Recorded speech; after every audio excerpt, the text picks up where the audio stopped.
Welcome back to another edition of the Knight Report podcast. I'm your host, Mike Broadbent. Joining me once again is my co-host, Richie O'Leary. A lot of news today, so buckle in. It's going to be an action-packed podcast. Also our 400th podcast, so golf club to us. But we have another four-star commitment we alluded to on, I believe, the last show. Chris Hewitt, I don't know if you can call him a legacy, but he is the four-star defensive back out of Calvert Hall in Maryland. He committed yesterday to the Scarlet Knights. His uncle, Matt Hewitt, is on staff, and his dad, Chris Hewitt, used to be on staff for Rutgers in the Greg Schiano 1.0 era. He committed to the Scarlet Knights. Richie has a couple of players he's about to put a FutureCast in for, so we'll talk about those players. Talk about the DC a little bit. Richie can dispel some rumors for you guys who, like me, are wondering, could this mean that Chris Hewitt might reunite with Greg Schiano, his dad?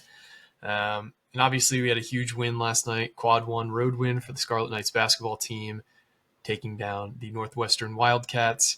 And we also have a giveaway that we're going to discuss because we told you once the channel gets to 5K, we are going to do another giveaway. And the channel has officially gotten to over 5,000 subscribers on YouTube, so thank you for that. So it'll be at the end of the show, we'll talk about how you can get into the giveaway and what you got to do. But first, this podcast is once again presented to you by Knight and Day Apparel.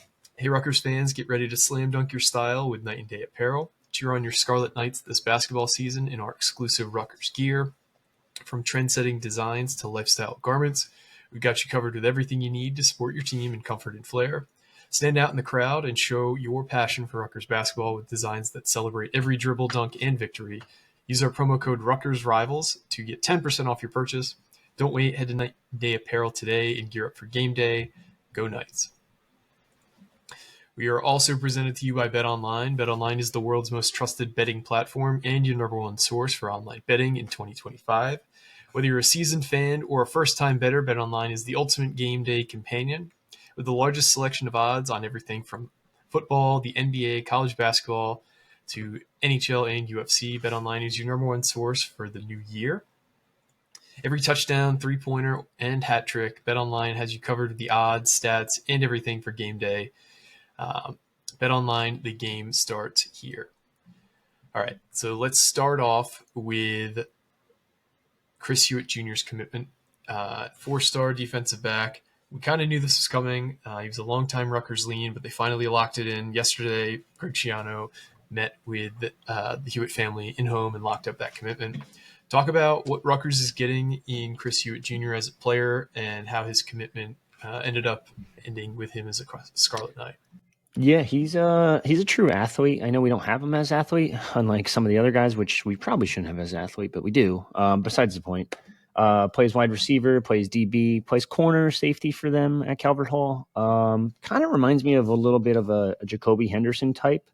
Now, I might just be saying that because I've watched both of their tapes very recently, but they also kind of wear the same arm sleeves, and it's really like tripping me out a little bit. But really good knack for finding the ball in the air, good back pedal, a lot of good DB traits that you don't really see in a lot of high school kids, and I have to probably credit his dad for that, considering his dad is the DB's or what was the DB's coach of the Ravens for 12 seasons now, something like that.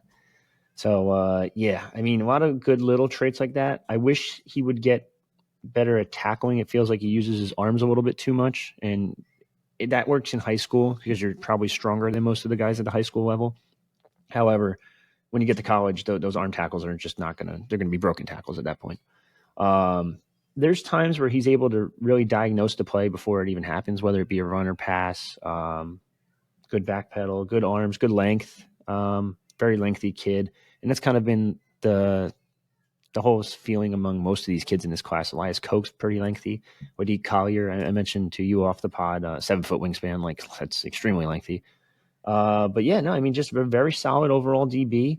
They play in a run-heavy offense at Calvert Hall too, so he didn't catch a lot of passes. I think he only caught like 15 or something last year, but he really shows his athleticism in the pass game and really good vision in the pass game too, as a receiver. Being able to catch a screen pass and kind of just take it to the house multiple times. Kick returner for his high school teams, took multiple kick returns for touchdowns this past season. Punt return for a touchdown this past season. Blocked kick on top of it all. And it's just basically the MO for just about every Schiano DB: length, speed, knowledgeable of the game, loves the game. Simple as that. He comes from a top program in Maryland in Calvert Hall. Rutgers has landed a few players from the program in the past: Reggie Sutton, Taisheem Fogg, linebacker. How did his commitment come together? I know that Rutgers has long been kind of a lean there. Who were some of the finalists, and kind of what's your lean on how Rutgers ended up with him? So some of the finalists include, and it's weird to say finalists because he didn't take many visits to campuses. He visited Rutgers twice last year, once in July for that barbecue event, which we keep referencing. And it just seems like if you go back to that event with all the 2026s, it's like probably a pretty good amount are going to commit or have committed to Rutgers at this point. Was also on campus in November for a home game, visited a couple times in 2023 and 2022. So those were most of his visits. He did take a trip to Pittsburgh early January just to check some things out. They have a really good DBs coach over there, Corey Phillips or Corey Sims. I forget his name, but very good recruiter over there, and a name that maybe down the line you can monitor if they ever get a DB coach opening. But Maryland was the one that was probably pursuing the hardest.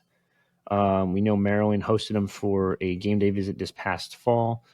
And it sounded like Maryland was going to throw some significant NIL money around. And kind of touching on that, and I wanted to say this before because everyone keeps crediting rev sharing for these recruiting wins. Rev sharing is not in play, just to clarify, like right now. Like it hasn't been in play from what I was told. Now, can you promise kids down the line some more money? Yes. But as of right now, this is basically, it's two things that are making the difference. It's NIL, which they've raised a shit ton this past offseason, and Greg's done a great job of doing that. Not just during the offseason. Greg was doing it during the season as well. And obviously he doesn't want to be doing that, but when there's no AD in place and there's no real way to get NIL generated for your program other than the head coach, that's what things you have to do. But besides the point, this is NIL. This is not rev sharing. Rev sharing hasn't been promised yet, from what I was told. On top of it, it's winning. When you start winning, it's crazy how your recruiting classes get better, right? It's kind of weird how that works. You get 7 games in one season, 7 games in another season. Probably should have had more, minus injuries and minus coaching decisions at the end of games. But yeah, either way, when you start winning, it starts impacting recruiting, and then more kids want to play for you guys or play for Rutgers. But yeah, no, they got him on campus this past Saturday. And then I shouldn't say not just campus, MSG. And they just kind of sealed the deal there. And that was pretty much it.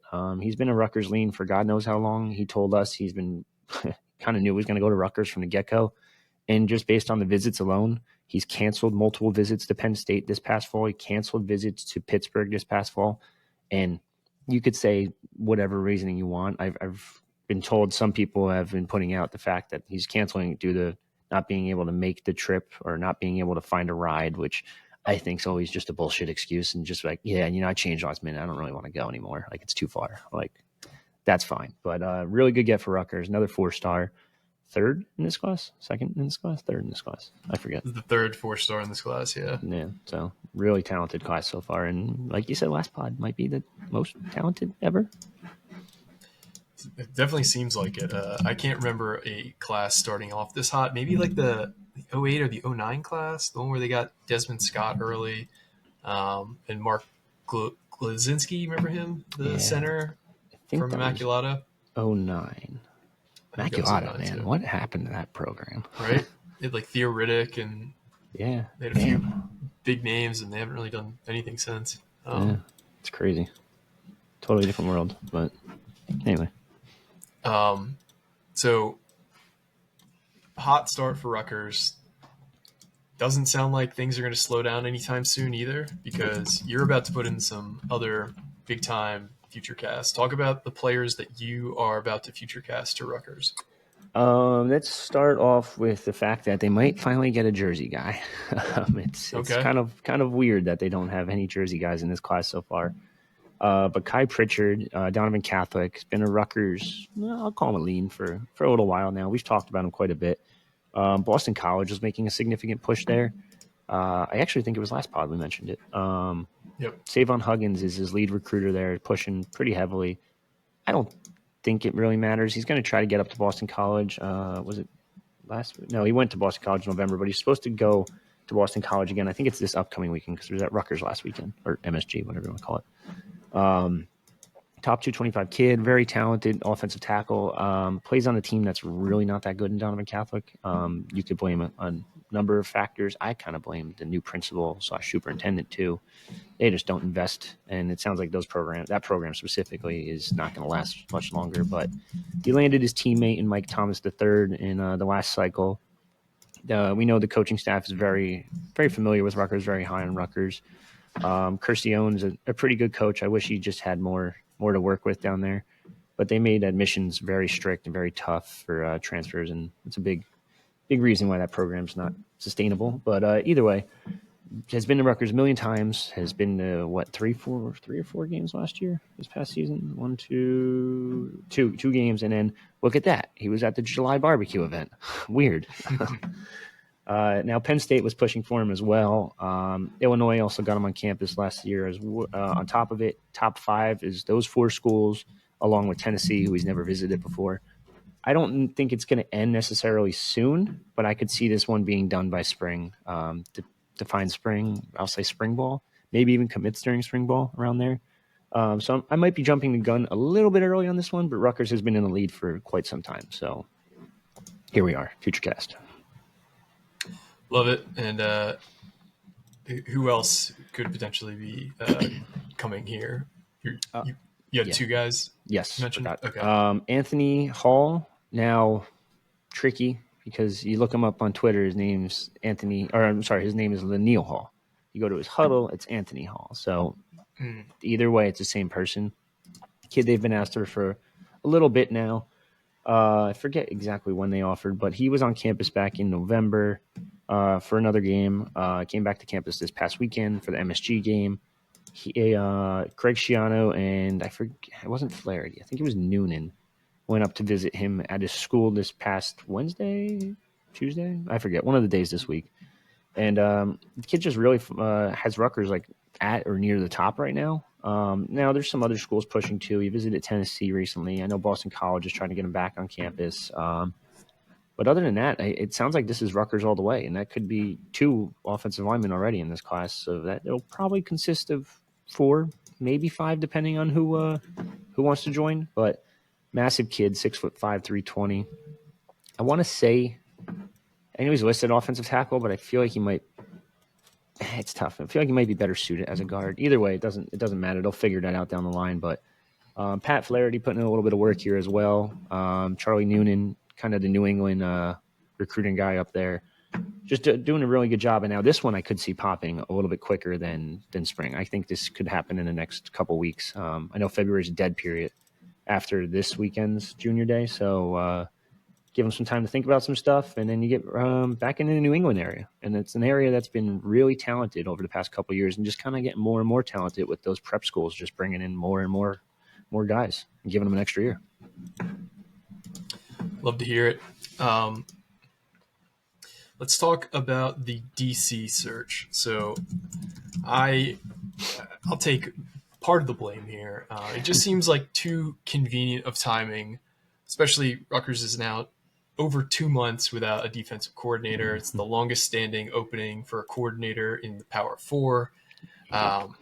Chris Hewitt, we always look for connections to Schiano. Chris Hewitt coached under Schiano for 8 seasons from 2004 to 2011, and he's been with the Baltimore Ravens ever since.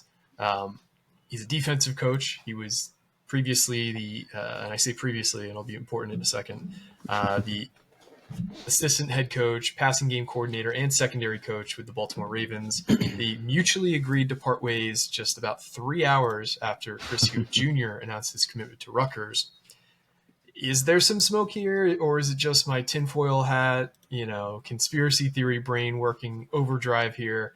Is there anything here with potentially Chris Hewitt reuniting with Greg Schiano, or is that just total coincidence? Yeah, we got to bring back the tinfoil hat. I gotta find a way to get like Reynolds to be like, hey, you want to sponsor the pod? Like we are going to need a new sponsor. We'll talk about that at the end as well. Yeah.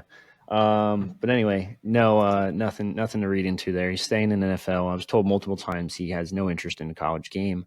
I don't blame him. I mean, after being in the NFL for the past 12 years, look at how much the college game has changed in the past 365 days, not even 12 years. So it no interest there. I think that mutual parting of ways tells me he's probably has a job lined up already. There's speculation the Jets are going to go after him, which is cool, close to home, still close to your kid and all that. I know Baltimore, Maryland at Calvert Hall is not New Jersey or East Rutherford. It's a little bit of a drive, but either way, you're still close to your son, close to your family, so you don't really have to move per se. They're Jersey people through and through. They were born in Jersey. They were born, 10, 11 miles from Rutgers, so it's like it would make sense for that. There's also speculation that Jacksonville Jaguars are looking at him. Anthony Campanelli just got interviewed there for the defensive coordinator job. Anthony Campanelli played at Rutgers when Chris Hewitt was an assistant coach at Rutgers. So there's a little bit of ties there. Speculation Camp will bring guys he knows in with him and in that defensive coordinator side of the ball. Chris Hewitt fits that mold pretty nicely. And anytime you can steal a 12-year assistant head coach, pass game coordinator, secondary coach in the NFL, it's probably a really good sign. So we know Liam Cohen's an offensive guy, so I'm assuming he would trust Camp as his defensive guy to go out and make some hires there. But I wouldn't be shocked if he's only played for coached for two coaches in Schiano and Harbaugh. Hell, it wouldn't be shock me if the Chargers went after him. And it's like, hey, I got Pagano now. I'll be okay over here. You want to take Chris Hewitt? There's probably some coercion going on between the Harbaugh brothers, if I had to guess. But yeah, I mean, we saw it with Gus Edwards. We saw it with J.K. Dobbins. We saw it with so many other guys they've taken from the Ravens. So, yeah, wouldn't shock me if he gets one of those jobs within the next week or two. I would be shocked if he was in college next year. I just don't see it. I've heard it doesn't happen. It's not going to happen. And put that speculation to bed because Rutgers is looking elsewhere. All right. Well, appreciate you clearing that one up. We still don't really have any solid leads on the defensive coordinator role. 8+ weeks out from that void being opened. Too long. Yeah, we're doing everything we can. It sounds like nobody knows anything outside of Schiano. Schiano's playing this one close to the vest and handling the hiring, handling the hiring by himself. So good luck getting any info on that. How great Schiano operates. I hate speculating, but I feel like if I don't mention, I've been doing, and you know this, I've been doing fucking crazy research. I went through every fucking coaching staff at the Power 5 level, the G5 level, assistants, DCs. I've only been able to find a couple with ties to New Jersey or Rutgers. Tyler Santucci, defensive coordinator at Georgia Tech. We know Georgia Tech. He's a he's a Pennsylvania guy. We know he just got down there, was at Duke for a couple years. A Mike Elko disciple, similar to Lyle Hemphill. Pretty solid defense at Georgia Tech. Doesn't make a lot, $600K. Could be a guy. James Rowe, David Rowe's brother, coached in the NFL for a little bit, former DC at Valdosta State, which is kind of the similar resume to Harris Simiak back in the day. Now he doesn't have head coaching experience like Harris Simiak did, but pass game / safeties coach right now at USF. And then who's the other one? Ted Monachino, former UNC D-line coach, was a coordinator in the NFL, I believe. I got to double check on that one. He has defensive coordinator experience, coached with Dave Rock at the Falcons. So I don't know. I'm just bullshitting names here, and I feel like if I don't mention them, it's going to happen. So if I mention them, maybe they won't. Yeah, that's definitely how things seem to work. The one guy we're like, it's probably not him, and it's him, of course. Yep, man, it happens. And I'm sure there'll be a defensive coordinator hire as soon as we post this too. So yeah. All right, let's talk some hoops. Every time we want to throw that last shovel of dirt on this Rutgers basketball team for the season, they find a way to bring us back in. They went into Evanston last night, beat Northwestern 79-72 in a game that Ace Bailey totally took over. 24 points in the first half, 37 for the game, the second highest scoring output on the season. He's only the second freshman in the last decade to score 35 plus points twice in a season since Trae Young. He's the first person to do it. Just was absolutely dominant last night. Basically willed this team to victory. More than half the team's points, or about half the team's points, I should say. He was unstoppable. Just another super efficient game for Ace Bailey. 13 of 20 shooting, 5 of 8 from 3, 6 of 6 from the line. So kind of curing some of his free throw woes with last night's performance. But huge win to keep their postseason hopes alive. 2 straight games against really tough opponents coming up at home. Michigan on Saturday at home, and then Illinois on Wednesday at home. Just talk about what you saw that was promising from the game last night. I mean, anytime Ace Bailey goes for 30, you have a shot. Like, I think we've been pretty obvious with that. But missing one shot in the first half, I know you texted our group chat saying, like, he might go for 50. And it's like, I mean, yeah, he hasn't missed anything. Yeah. I actually, I know we talked about it in the group chat too. I thought he got the tech on that one alley-oop dunk. Or not alley-oop. Yeah, that was the alley-oop dunk. Yeah. And he almost stepped on the center. And I'm like, no, what are you doing? Like, stop getting so hyped. I get it. But, like, and I'm shocked they didn't get called for techs in that Michigan State game either, because you saw Dylan go up to someone and be like, too small. You saw Jeremiah Williams literally face-to-face screaming at someone. And I'm like, oh, my God. Like, these refs just don't care. But, yeah, anytime Ace can do that, it's super impressive. I don't think we talked enough, or I don't think people are talking enough about Tyson Acuff's performance. Got relegated to the bench in this one and was able to just do his thing, basically. Only other guy in double digits, which is scary. But defense really stepped up. There were moments where they gave up probably a lot of easy buckets, almost a little too many easy buckets at times. The paint presence on defense continues to be a little bit of an issue.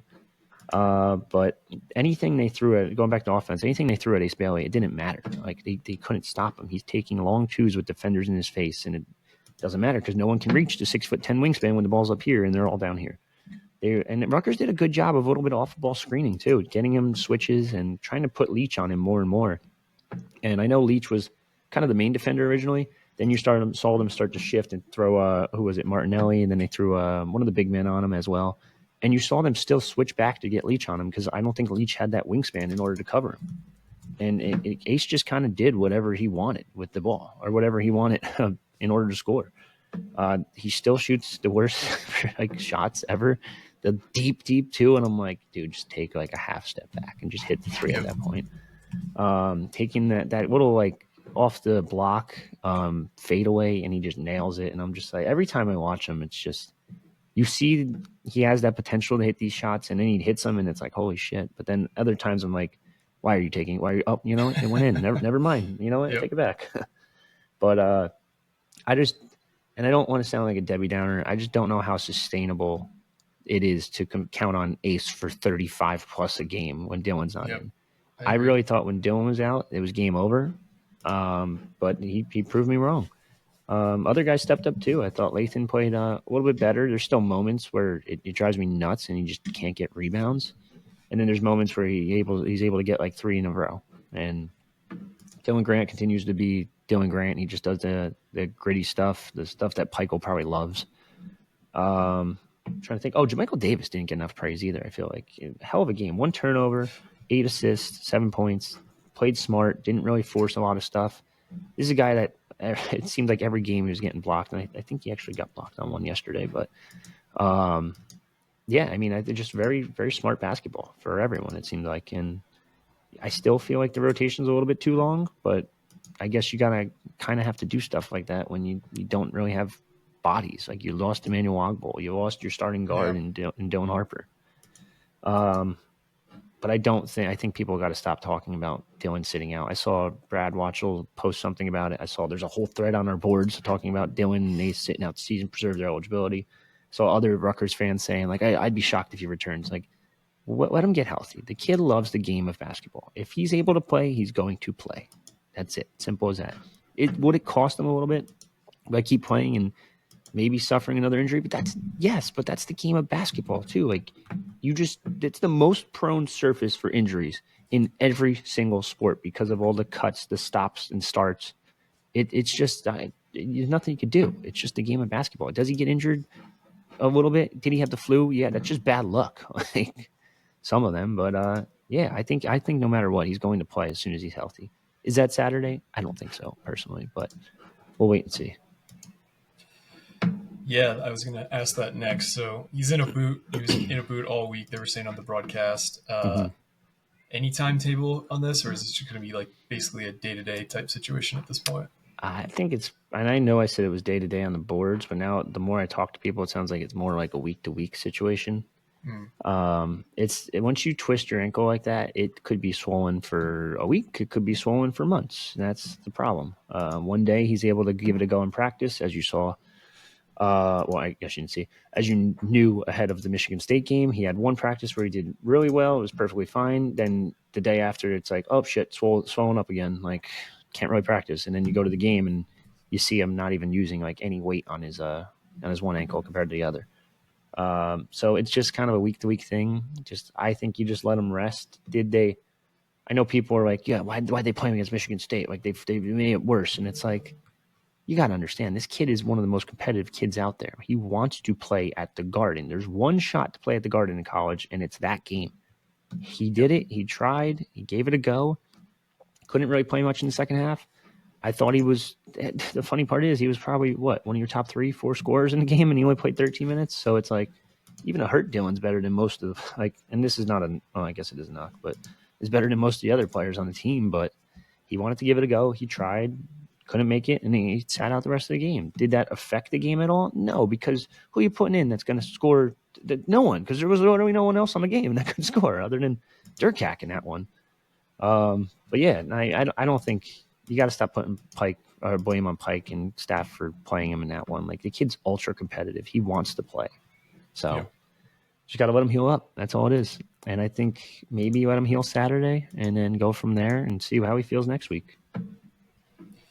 Yeah, no, that's such a good point that everybody's kind of different when it comes to these kind of injuries. Like, that ankle probably is going to not be right for the rest of the season if we're being totally honest. And it's just about when it's loose enough that that he feels like he could actually play basketball. So, anything else hoops related that you wanted to hit on from the game or in general? No, I mean this helps them a little bit in terms of bracketology if we're still talking about that technically. It's still not optimistic. There's still 2 losses in that Q3 that are really killing them. I know people are talking about like how Merrimack could move up to Q2 or Q3 as well, but I really don't think that matters all that much between a Merrimack, which you won going from Q4 to Q3. I think it's more about winning these Q1 games going forward. You have too many important matchups.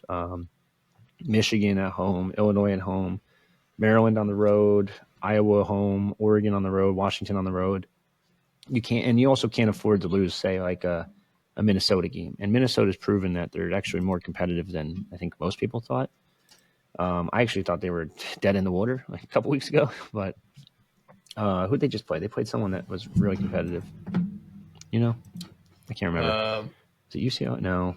What the hell was it? They played someone. It's not popping up for me, but either way, Minnesota's been competitive in recent matchups, so you just can't afford to lose that one at the end of the season, and you also need to stack up a couple more wins if you want any shot at this tournament. On top of it, you also want to get Big Ten wins because you want to make that tournament because the last 3 teams do not make it this year. I know people have asked us on DMs on Twitter and Instagram, but it is officially the last 3 teams in the standings. Yep. Rutgers now moves to 5-8 against Q1 and Q2 teams on the season. In terms of net, their net jumped 10 spots from that game, which is a huge movement this late in the season. It went from 82 to 72. This is their highest ranking in the net all season. If they got opportunities, like you said, the next 3 games are against quad one games. They've got in total 6 quad 1 games left on the schedule, 3 quad 2 games left on the schedule, and then Minnesota games, the only game that's not a quad 1 or quad 2.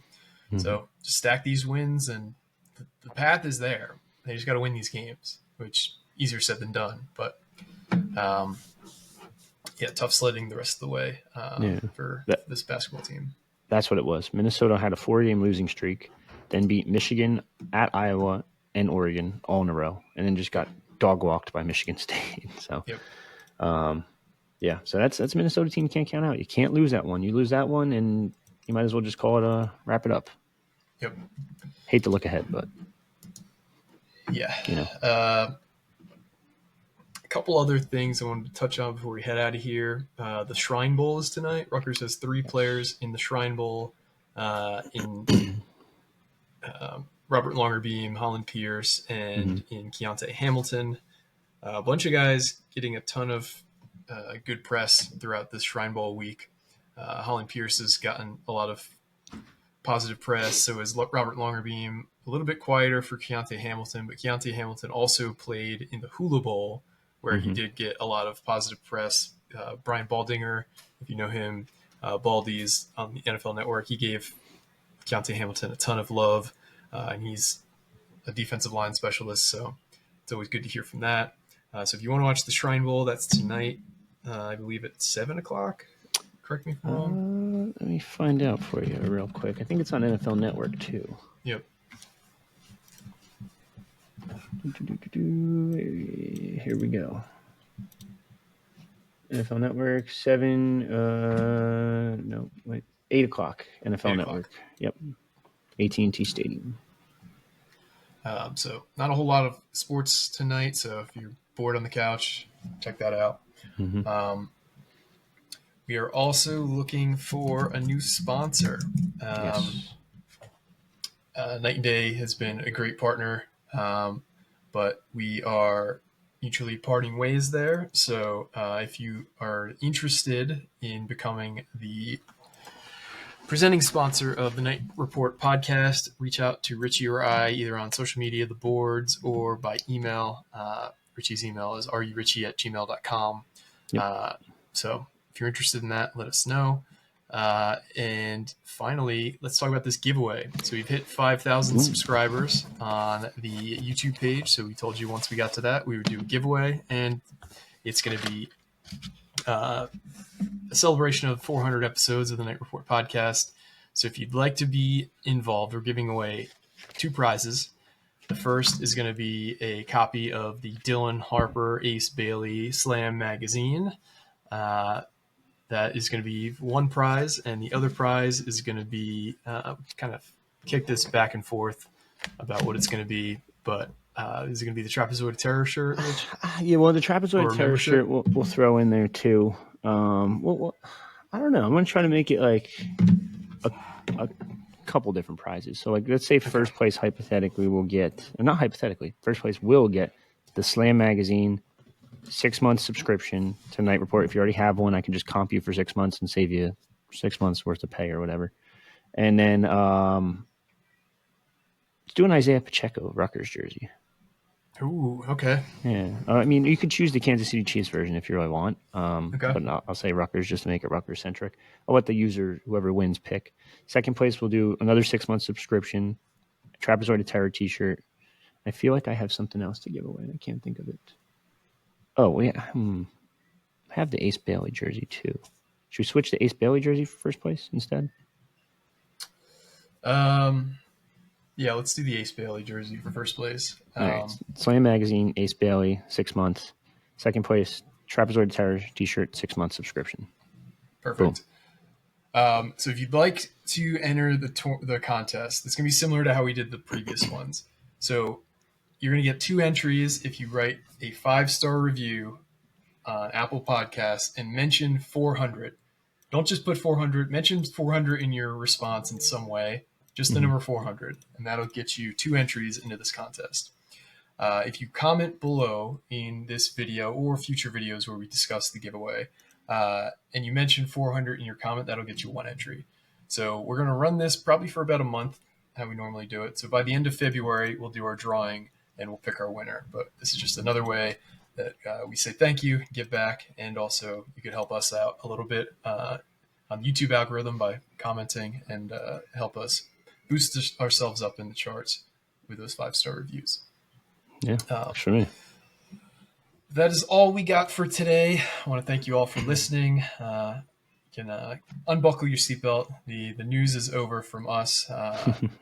Who knows when we'll put out this next one? Like Richie said, with our luck, the DC will get named and we'll be back in your feed really quickly. But that's fingers crossed, because we want that as much as you guys, because it is kind of insane that we don't have a DC now, 2 months out of Joe Harrison-Yak leaving. But not only 2 months, about a month till spring ball. I know. It's crazy how quickly that comes up too. Yeah. But anyway. That is all we've got for you guys today. Thanks again for listening. Thanks for rating, reviewing, telling a friend, subscribing to all 5,000 of you. Thank you once again. But for me and Richie, this has been another edition of the Knight Report podcast. Signing off.